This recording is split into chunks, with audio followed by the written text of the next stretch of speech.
I'm Cathal Summers. And I'm Deirdre, your Teagasc Sustainability Advisors, and you're welcome to the Teagasc Environment Edge podcast number 32, bringing you the latest information, science and opinion to improve farm sustainability. ASSAP advisors work with farmers to improve water quality in priority areas for action across the country. But who supports the advisors in regards to information on water quality in local areas?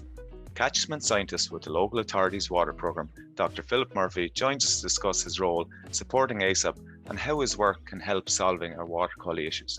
Philip, you're very welcome to the show. Thanks very much, Cathal. It's nice to see yourself and Deirdre again. No, great to have you on. Philip, I suppose, can you tell me a bit about your background and the role of the local authority's water programme? Yeah, so the Law Pro for short, I joined the team back in 2018.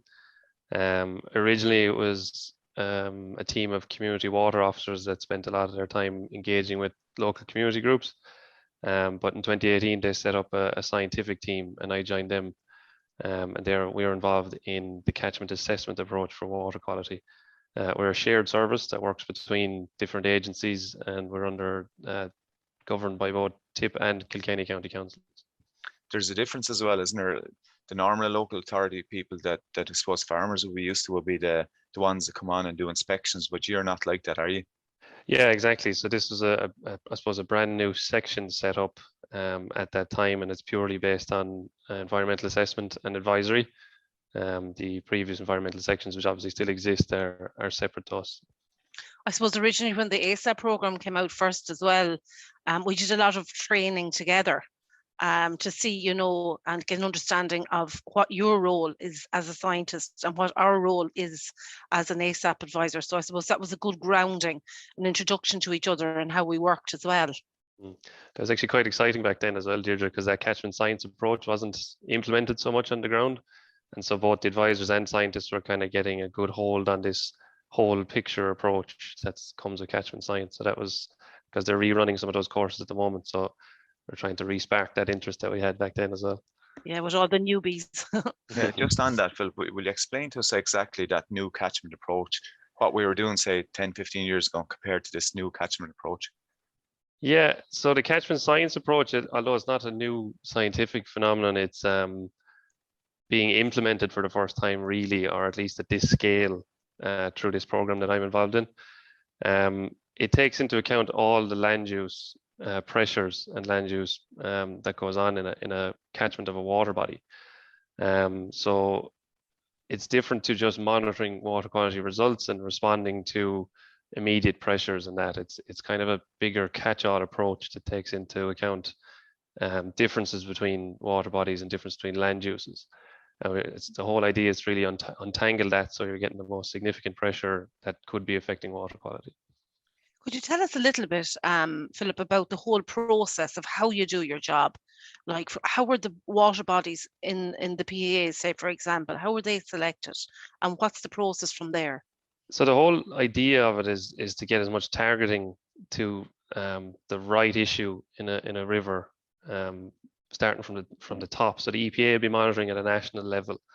They have monitoring stations at subsections of rivers across the country. At each of those monitoring points, they'll determine the status or the health of a river. But when our job and say the practice of it is writing up, I suppose, desk study reports at a smaller scale than say what the EPA monitor at, and then carrying out field work at a smaller scale again, so that we can narrow down the pressure points, say in a river. What that looks like for me day to day would be probably a lot of desk work where we gather hydrochemistry data from the EPA predominantly, land use pressure and that as well. We build a kind of a picture using GIS systems then to kind of basically map out our catchment's pressures, and we determine a significant issue based on everything we find. Significant issue then, I suppose there's about 12 or 13 pressures ranging from, let's say, a forestry pressure, a farmyard pressure, or agriculture related, could be diffuser point, wastewater treatment plants, and say even septic tank issues, that kind of thing. So we've done tangle all that in our process. So that's the desk study part, and then our next step then is to get involved at the community level and the community engagement, and you're involved in that on the farmer side. Philip, that's probably an important thing to mention as well, and Deirdre, you'll probably find this in farms as well. Is sometimes when we go out in farms, farmers feel under a bit of pressure that the fingers pointed to them the whole time for water quality issues. But it's important for them to know that you work across the board, don't you? So you've mentioned a number of different pressures in Catchment. So farming is just one of them, but I know we farm a lot of land, so we're probably one of the main ones. Would that be fair to say? It is, as I kind of think of it, as if you're to look over, if you're on a boat going down the river, if you look over the riverbank, it's most likely you'll see a field or an agricultural land use and not an urban area. You know, it's the most frequent pressure adjacent to a water body, say. I suppose one thing I should mention that I'm only one of 6 of a team here in the Southeast region, 6 scientists, and with the catchment science approach, you kind of need a diverse team with different experiences. So people from, say myself, I have an agricultural background, we've others from different, ecology backgrounds and that kind of thing as well. And it's actually the conversations that we have amongst ourselves as a team is where we kind of get to untangle those pressures and separate agriculture from wastewater treatment for forestry and that kind of thing.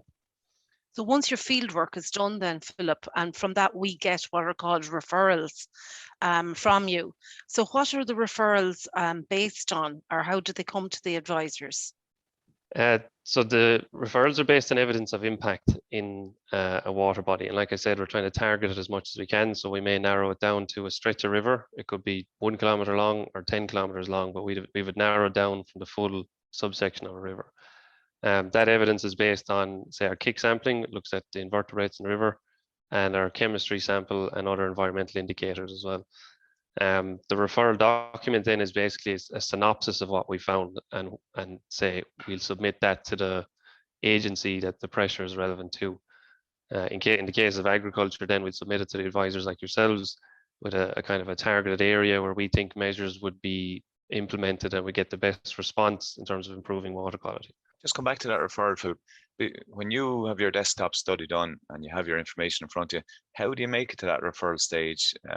I presume after that you have to get out and walk the rivers and walk the land. So how do you come up with that referral or identify those issues? Yeah, so we don't just send on referrals without a lot of evidence or a lot of confidence in what we gather. So the river assessments and multiple river assessments throughout the season. So there's a summer season kick sampling when we look at invertebrates, and sometimes we need to look at out of season, kind of the health of the river outside the season as well. All that information is gathered then so that we look at those environmental indicators. Usually invertebrates like mayfly and stovefly, their presence or absence is an indicator of the health of a river. If we're finding an impacted site, we tend to move upstream until we find an unimpacted site, and then we know what stretch of river may be under pressure, say. So we gather that information. We look at basically how the habitat is, how the health of the habitat is for the invertebrates. So that could be dissolved oxygen or temperature or conductivity, these type of parameters that would affect whether they want to live in that habitat or not. On top of that, we're taking chemistry samples. Chemistry samples are usually just a reflection of the day in question. Now they are a very good guide, but it might take multiple rounds to be confident in what kind of nutrient levels that we might be looking at in a river. Farmers and students love looking at the kick sampling, don't they? Like when we have farmers meetings or community meetings and we demonstrate the kick sampling, there's huge investment, from farmers and the community into what's going on in river life. Yeah, I actually enjoyed the discussion groups and the farmers meetings that I've been to. We explained a lot of the theory, but when we show the bugs in the tray, the eyes open up, farmers, and they really can't believe just how much life is in the bottom of the stream that might be adjacent to their farm. And I suppose they appreciate what it takes to kind of correctly identify the invertebrates so that we are getting an accurate reflection of the health of a river, and we're not kind of improvising with this approach, that it is kind of evidence-based. You always get the question at those meetings, Philip, as well, because I've been at several, which is, and we were at one lately. But can you explain why you have to have the kick sample or looking at the bugs and chemistry? Why not? Why would chemistry not do on its own? Be easier for you if you just dip a bottle in the river and head off, and send it to the lab. Exactly, yeah. The invertebrates are an indicator of the health of the river for up to 6 months or more. depending on the species that you find and the stage that they're at in their life cycle. So you can have, if you're finding a good abundance of the good indicators, you can assume that the health of that river has been good for 6 months or longer, 12 months or longer, depending on what you find. So that's why it's so important, why it's so useful as an environmental indicator for us. The chemistry sample then, it really is only reflective of the day in question. And even at that, we actually do a nice bit of work in the depth studies and calculating flow rates, because a high chemistry value, be it for nitrogen or phosphorus or ammonia, it's not entirely reflective of it depending on the flow. So a high value and a low flow area may not be significant pressure or an issue at the monitoring point, which is where we're really trying to get our improvements. So it's really a temporal aspect there. That's the difference between the kick sample and the chemistry sample. Has water quality changed much over the last 5 years? And what do you think are the significant water quality issues out there, Philip? So at the moment, we're finishing up one river basin management cycle. That was a 2018 to 2021, which was a 3-year cycle. The pressures are still similar. Agriculture is the greatest or the most frequent pressure. Wastewater treatment plants, I've mentioned those. We're still declining between that cycle and this new cycle. And most of the changes come from, or I suppose the differences come from nutrient losses. But as well as that, we have hydromorphology, which is physical changes to the river. But on the up note, we have less pressure coming from forestry and less pressure coming from wastewater treatment plants. So we're kind of in balance at the moment in my mind.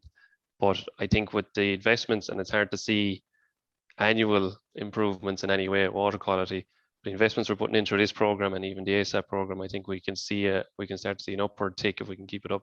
Actually, one thing just popped into my mind there when we were talking back in discussion groups, Philip. If you're a farmer listening in now, or even somebody in the general public, and you don't have the understanding how to carry out a kick sample, or you can't do a chemistry sample because we don't have access to getting it analyzed in labs because of the expense. How could I walk down to a river, my local river, down in the back of my farm, the back of my house, and have a look into it? What kind of indicators, visual ones, could I see that I'd wonder if it's good, bad, or indifferent? The easiest way is if you do have a smaller stream there, just to pick up a few of the rocks at the bottom of the river, and you'll see the life there that's underneath those rocks. It's only one species you look at, the cased caddis and sometimes uncased caddis. Are they the ones, sleeping bag kind of things? It's exactly what it looks like. There's these small, now they're hard to spot if you haven't been some bit practiced in it, but when you look close, you see little stone sleeping bags, and these are smaller than your fingernails, say. But there's invertebrates inside of those. So it's a good idea just to go and give yourself an indication of what's happening in the stream nearby just by turning over a stone. If you're sharp enough, you'll also see some of the mayflies and stowflies. If they're present, they'll scatter away off the rock when you turn it over. So it's just a quick way of getting a kind of an idea what's going on in the river. Yeah. What about any growth or anything in the river? What would you look out for? Yeah, so we have a full suite of indicators that we look at when we are out on a kick sample, say. That includes the plant life, and there's always going to be some level of plant life, but where there's, say, unnatural levels of plant life, it's normally a reflection of nutrients. These are the macrophytes. They will reflect what's going on in the health of the river as well. So certain plants may reflect sediment issues, others mostly reflect nutrient issues, and if it means there's too much growth for these plants, which actually ultimately takes away oxygen in the river, and again affects those invertebrates. We'll also look at algae, and we'll get based on the type of algae that we find, and they're not entirely on their abundance, but their presence or absence. We'll have an indicator of the health of a river from that as well. So we have some high status water bodies in Ireland currently, and some community programmes are focusing attention on resources towards the protection and restoration of these high status water bodies. Can you tell us a little bit about the Blue Dot programme and perhaps the Water of Life project, also ongoing? Yeah, so the Blue Dot programme is a targeted programme to keep our most pristine sites in Ireland protected. It does use the catchment science approach. It uses public engagement, and the idea, I suppose, with the Blue Dot program is to raise awareness around them as well. So we've lost a lot of those since the 90s. We would have I think, a large number of sites. I don't know, I can't remember the number exactly, but I think we're down to 22 high status sites at the moment. Although it's still good in a European context to have that many high status sites, we need to protect them and try and get back any sites that have dropped from high to good on that scale. So yeah, that's like I suppose a specialized program for protecting those pristine sites. The Waters for Life program then is another attempt through an EIP project to have a results-based approach to improving water quality as well. That's only just been recently launched. So I think that's actually quite exciting to see what will happen there. We'll be actually involved a bit through LawPro with that program as well. That's fantastic. There's water can be quite confusing with figures for phosphorus and nitrogen and different figures for different things. But when you're assessing water quality, I know you look at different characteristics, but can you explain what really is good water quality and maybe the difference between drinking water versus ecological water quality? Because it does confuse the best of us, I think.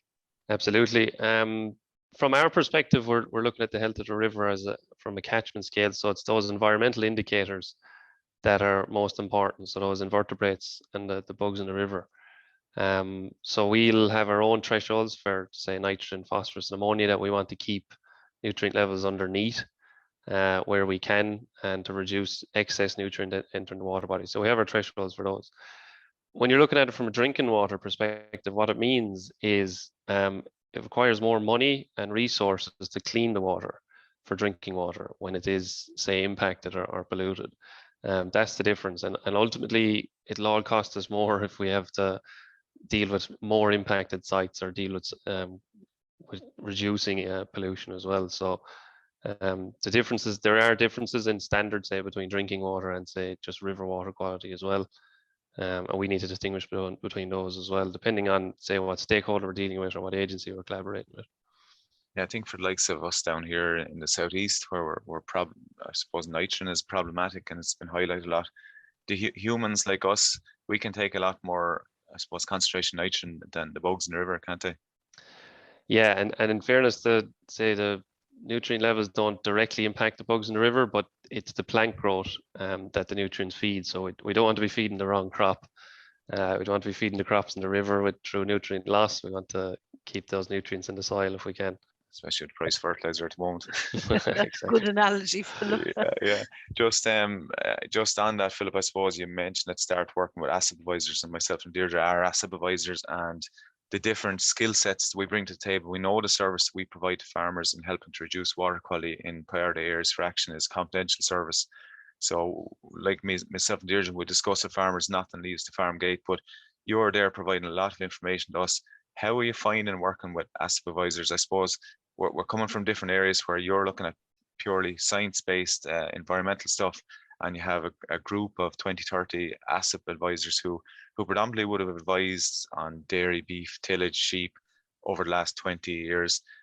So two different skill sets. How you find the combination? Yeah, no, I really enjoyed the collaboration, this direct collaboration with ASSAP advisors. And in fairness, if you're looking at, say, the legacy of advisory, it's been difficult to get one-to-one advice to farmers.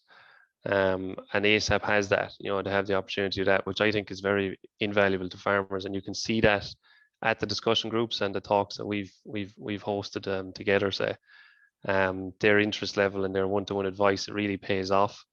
When you're really sitting at the kitchen table with those guys, you can see how working with them closely benefits them. It's from my perspective, the environmental assessments are, they're big picture, but you're asking an individual to maybe change their behavior or to implement a practice that they're not used to. So there's a very important communication piece that needs to happen there, and that is carried out by ASSAP advisors, and it is carried out through those public engagement events and the farmer engagement ones. So I do find that although it's different skill sets, that it can be communicated clearly across, and I've seen that in the response and in the questions that you get at those discussion groups. There's some quite informed farmers with environmental questions that would test you, but it's to our benefit to be testing those parameters and that type of thing. Yeah, look, I think it's a great way to finish up, and I can assure you, and Deirdre, I'd say you can compound it, that farmers are delighted to get more targeted information where we can actually come to the farm and give them local information rather than national information. And we know that when we can hear more about our own area, it's much more beneficial to us because we're interested in it. But Philip, look, really enjoyed the chat today and keep up the great work. Thanks a million for joining us on the show. Thanks, guys. That's it for this episode of the Teagasc Environment Edge podcast. Thanks to Dr. Philip Murphy, Catchment Scientist with the Local Authority Waters Programme, for joining us on the show. Don't forget to rate, review and subscribe to the podcast. You can listen on Apple and Google Podcasts as well as Spotify. And for more information, go to the Teagasc website at teagasc.ie. I'm Cathal Summers. And I'm Deirdre Glenn. Join us next time for the Teagasc Environment Edge podcast, signpost to farm sustainability.